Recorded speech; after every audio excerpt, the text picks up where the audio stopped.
Okay guys, so this is a 2013 Kia Soul with a 1.6 six-speed manual transmission. So the issue with this vehicle, I was driving it to work one day and it just kind of fell on its face. The check engine light started flashing. So I did the code scan on it and it showed that number 2 and number 4 had a random misfire. So I changed all the spark plugs and those 2 coil packs and no change. So now we're on to the next step to see if it's an injector or whatever. But first I recommend doing a compression check. It's really simple to do on this little car. They sell these advanced auto. It's for the big spark plugs and the little spark plugs. It was like 17 bucks, not bad at all. It actually gives you detailed instructions on the back on how to do it. Pretty cool. So on this vehicle, we need to disable the spark and the fuel. So this is direct injected. Underneath this manifold, it has injectors that go straight into the cylinder head instead of the ones that usually are normally on top on a fuel rail. Pretty common thing with Kia, but yeah. So first thing you want to do to disable your fuel is right here. This goes to your injectors. Just pop that baby off, and then of course, as you pull your spark plugs out, just disconnect or pull the coil out, and you'll have no spark to the plug. So that's how I'm going to do this. Just for future reference, these are 10mm bolts. I recommend just a small, normal 1/4-inch ratchet. And then of course you want to get, for your spark plug, you want to get a good extension with a spark plug socket that has the rubber grommet. That way you don't have to worry about dropping it and breaking that porcelain. And these are 5/8. So yeah, I'll start pulling them out, guys. Thanks. Okay guys, so I backed all 4 of those 10mm nuts out. The only thing you'll have to do right here is there's a little sensor for the fuel. To get this coil pack out, you'll have to kind of wiggle it out. Ain't no big deal. I would just lay them directly over the hole that you got it from.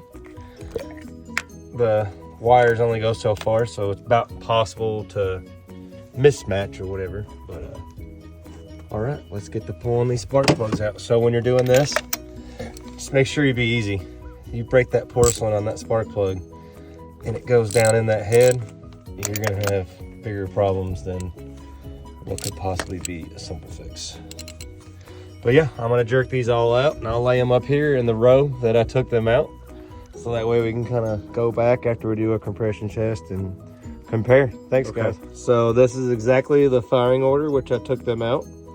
And these are brand new spark plugs. 1, 2, and 3 appear to be very wet, not firing right. And number 4 is not dirty at all. So that tells me that ain't doing nothing. It's kind of concerning, but maybe it's something stupid and not internal. One can only hope. I hope that's what it is. Thanks, guys. Okay. So this is our compression tester.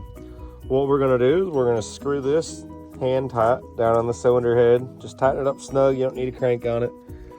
And then we're gonna turn the key on and let it crank for about 5 seconds on each one. I'm gonna do it twice on each cylinder, so that makes I make sure that there's an accurate readout.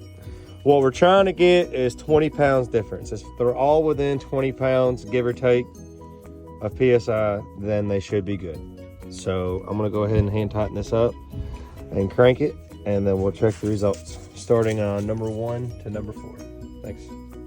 Okay, so quick update. I had to go back to Harbor Freight and get this 8-piece compression test kit because the one I had didn't have the right adapter for the right threads. So we're ready to go. One important thing is to make sure that your adapter is not longer than these threads, because if it is and it touches the piston, it's gonna break and once again make bigger issues. But I'm gonna go ahead and crank her up and see what we're looking at all the way through. I'm not really gonna record each cylinder because I don't have that much battery and record time on my phone, but I'll report back with the updates.